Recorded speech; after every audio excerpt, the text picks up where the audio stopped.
We gathered a lot of glass that was laying around in the woods. So we make our country cleaner and also prepare a lot of Banderian smoothie. It's like Molotov cocktail nowadays in Ukraine is Banderian smoothie. West hero of the Western Ukraine, Stepan Bandera. So they call this for his name, Banderian smoothie. Thousands of far-right Ukrainians have marked the 106th anniversary of the birth of controversial nationalist Stepan Bandera. They chant glory to Stepan Bandera. Glory, glory, glory, they chant.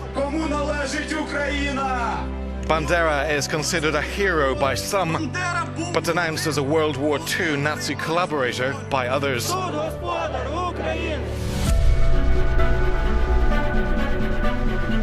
Stepan Bandera, one of the symbols of Euromaidan in Ukraine, a man whose name is frequently referenced in the media, and yet still there's little actual video information in English about who he really was. So here we're going to have a look at Stepan Bandera, an introduction to. So who was Stepan Bandera in the most succinct definition possible?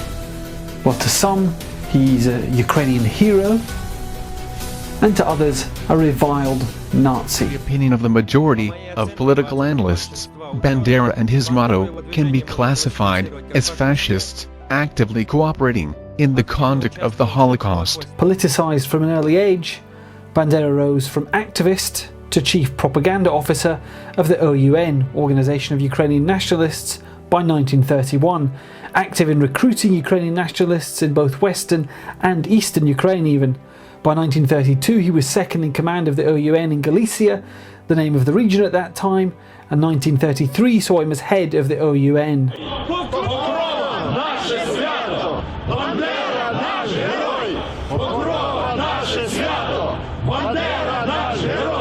Bandera was key in developing the concept of permanent revolution in Ukraine.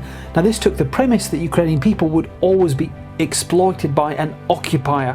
Revolution would then be required to overthrow that system, and then another revolution once the inevitable exploitation began once again, and so it goes on and on.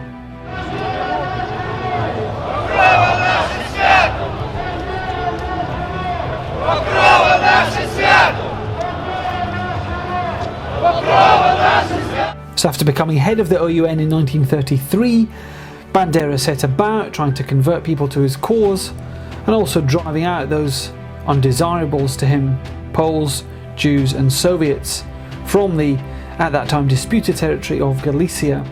Now this policy failed to have his desired effect in obtaining autonomy for the region, so Bandera then turned to terrorism.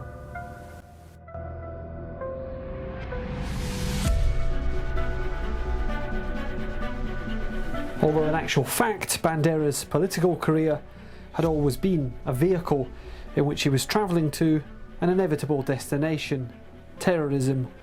The OUN, accusing the Polish government of authorising a policy of pacification against the minority Ukrainian population, hatched a plan to assassinate Bronislaw Piraki. Piraki was Poland's interior minister, the top politician of the interwar period. For his part in the assassination, which took place in Warsaw on the 15th of June 1934, Bandera was convicted of terrorism and sentenced to death. That then commuted to life imprisonment. Bandera was held at the Wronki prison in Poland, but when the Nazis invaded Poland, Bandera was freed in September 1939 after pledging his allegiance to the Nazis. However, Bandera failed to regain overall control of the OUN, disagreeing with then leader Andrei Melnik, who opposed Bandera's plan to integrate the OUN fully into Nazi German forces. And so it was the OUN split into two factions. Bandera's was the OUN-B, and Bandera set about forming Ukrainian battalions which would be part of Nazi Germany's military machine.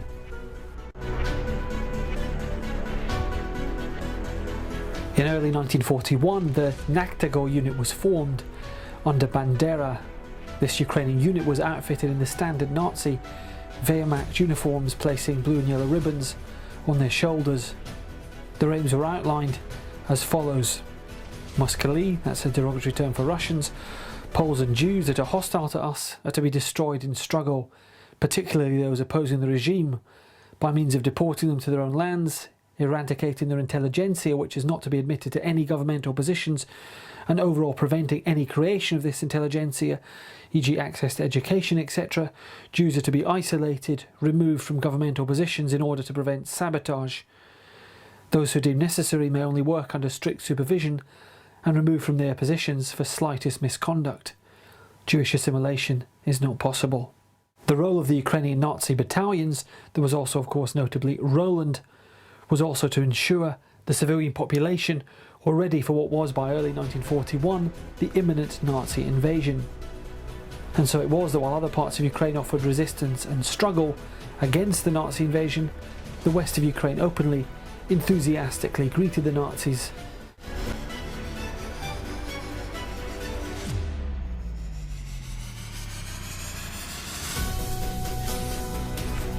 Civilians even marching, performing the Nazi Sieg Heil salute. So these scenes of Nazi collaborating Ukrainians are not so far removed from what we see today in Ukraine. Actually, I was at that Bandera march myself taking photos there. These are my photos, and it was that which made me realise that at the start of 2013, Ukraine was falling into ultranationalism, something which would fuel Euromaidan at the end of 2013.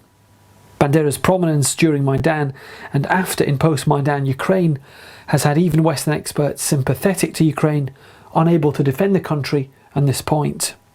What is your opinion about using by Kiev's government fascistic symbolic like using of swastiks, flags, building the Bandera statues? What do you think about returning of these authentic Hitler symbols in Europe, which has so sad experience with it? Okay, so loaded question. So on the issue of Bandera and Shushkevich, what I think about that is published and has been for a long time. One of the first things I wrote about as a scholar was Ukrainian nationalism, and in particular the mass murder of ethnic Poles in Volhynia in 1943.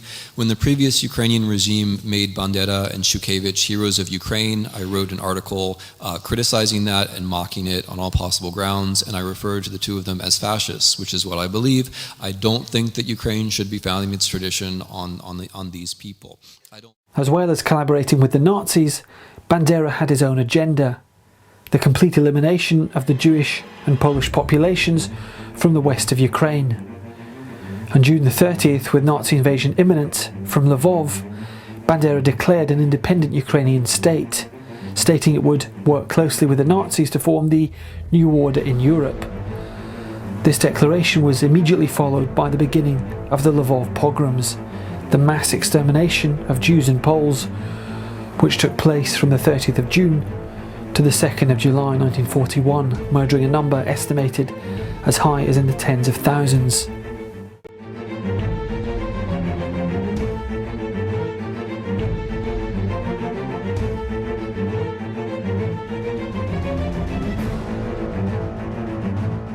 Men were beaten and killed, women were raped and killed. As would also be the case in later OUN massacres, there were many instances of mutilation.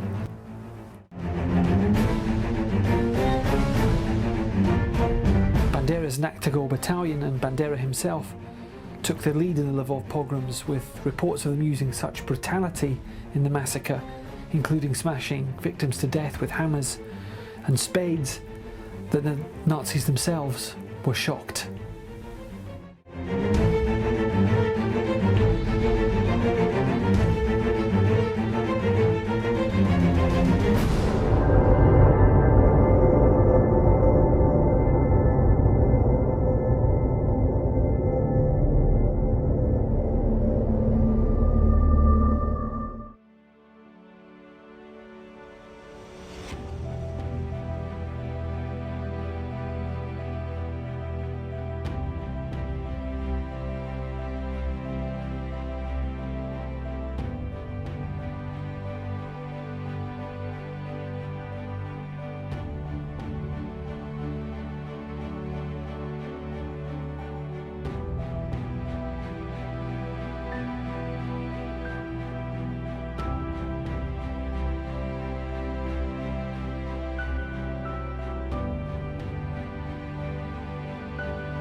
Bandera's independent Ukrainian state lasted less than a week. Bandera had been duped into believing by the Nazis that they'd allow him to have his independent Ukrainian state when all they wanted, of course, was compliance from the Ukrainians as they invaded Ukraine. Bandera himself was arrested on July the 5th, 1941. Bandera was freed by the Nazis in 1944 because he again agreed with the Nazis to fight against the Soviet Union.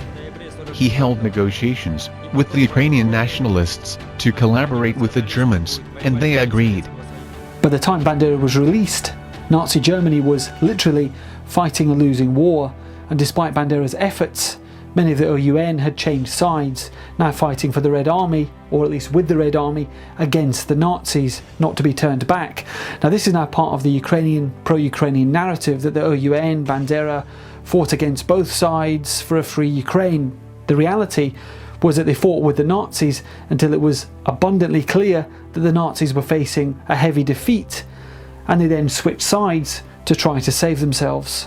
Bandera's efforts for the Nazis after his release from his office in Berlin, he didn't return to Ukraine, failed to have any real effect on the remaining Nazi war effort, with Nazi defeat already inevitable by that time. As the Allied forces advanced on Berlin in 1945, notably, of course, the Soviet Red Army, Bandera fled. Bandera would settle with his family in West Germany, Munich, remaining the leader of the OUN-B and working with several anti-communist organisations, as well as with British intelligence agencies, giving spy training. In Krakow in 1940, Bandera had met Yaroslava, also a Ukrainian ultranationalist activist. Married in June of 1940, the couple had 3 children.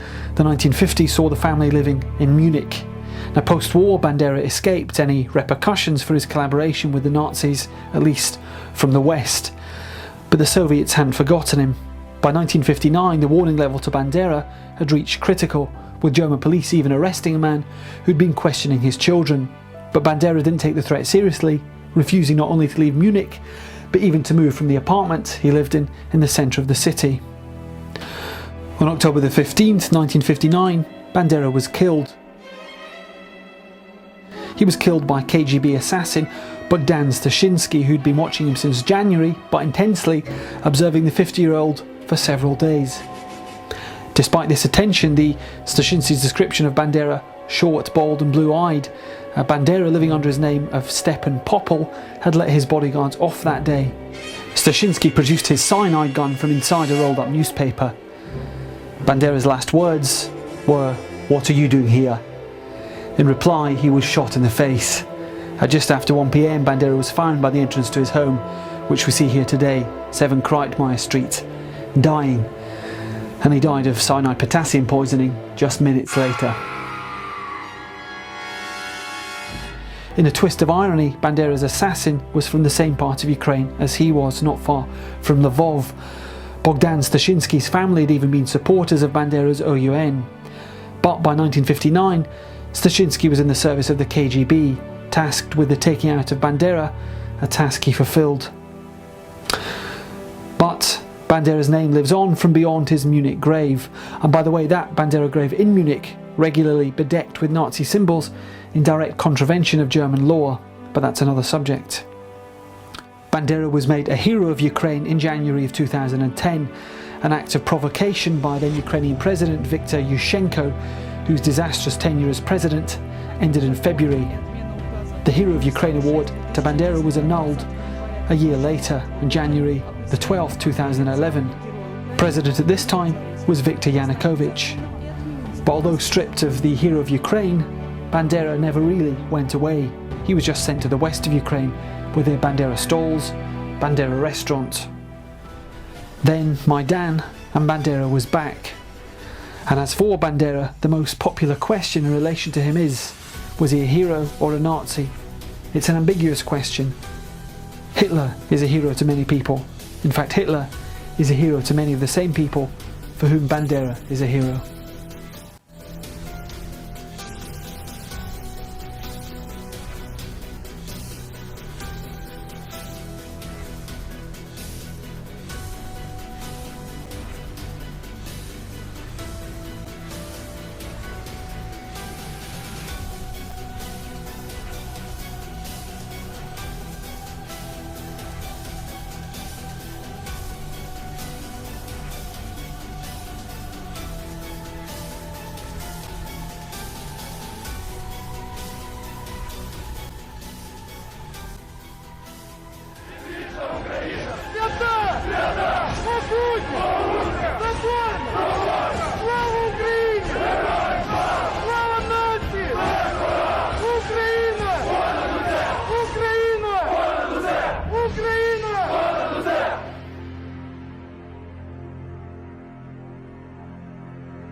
А вы увидели такой символ на Азов? Есть такой символ, который значение как фашизм? Символика, да, на касках была вот это, ну да, вот он только вот не такой-то вот, да, свастика была, да.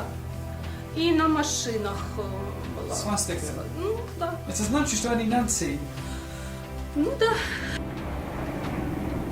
Это противопоказано.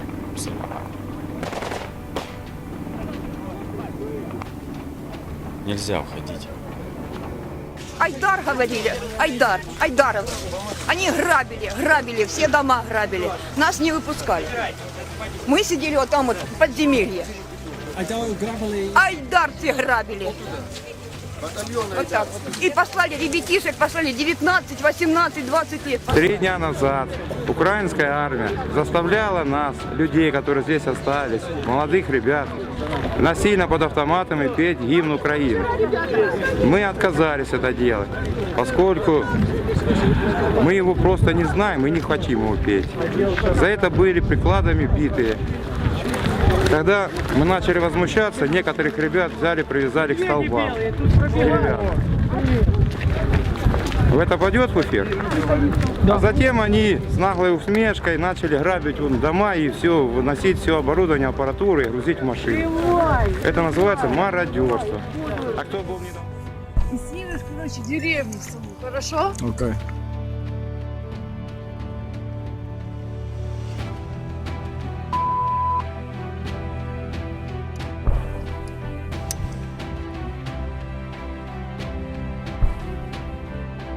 Очень четко, наверное.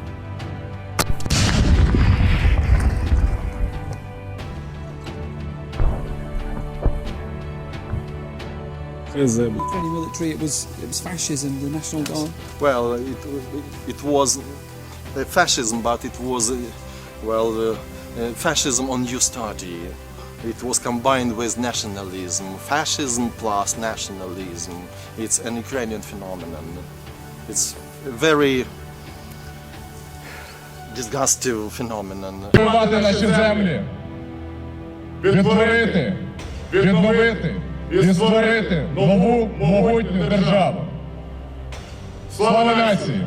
Смерть ворогам!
Подбитый танк, что ли, украинский тянут.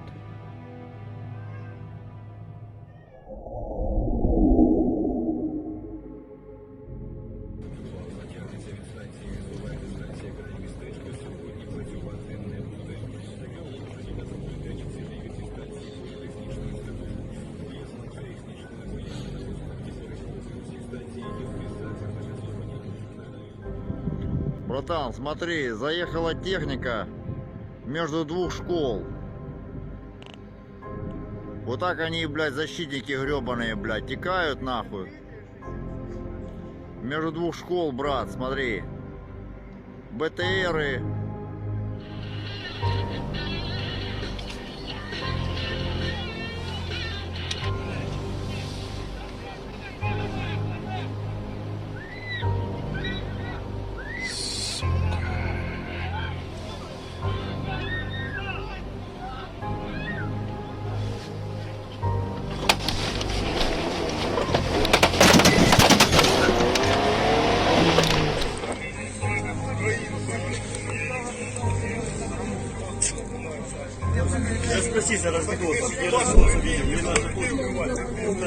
Где разведутся, блядь? Получается, с левой стороны. Где? Вот как туда заходить в деревню с левой стороны. С левой стороны где именно? Говори давай, блядь. Що у нас робота буде, у них немає. У нас пенсії будуть, у них немає. У нас піклування під дітей, під людей, під пенсіонерів, під дітей буде, у них немає. У нас діти підуть до школи, до дитячих садків. У них вони будуть сидіти в піді, підуть до школи, до дитячих садків. У них вони будуть сидіти в підвалах. Бо вони нічого не вміють робити. І так, і саме так ми виграємо цю війну.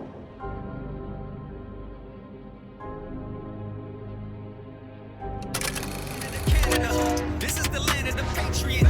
They wanna strip off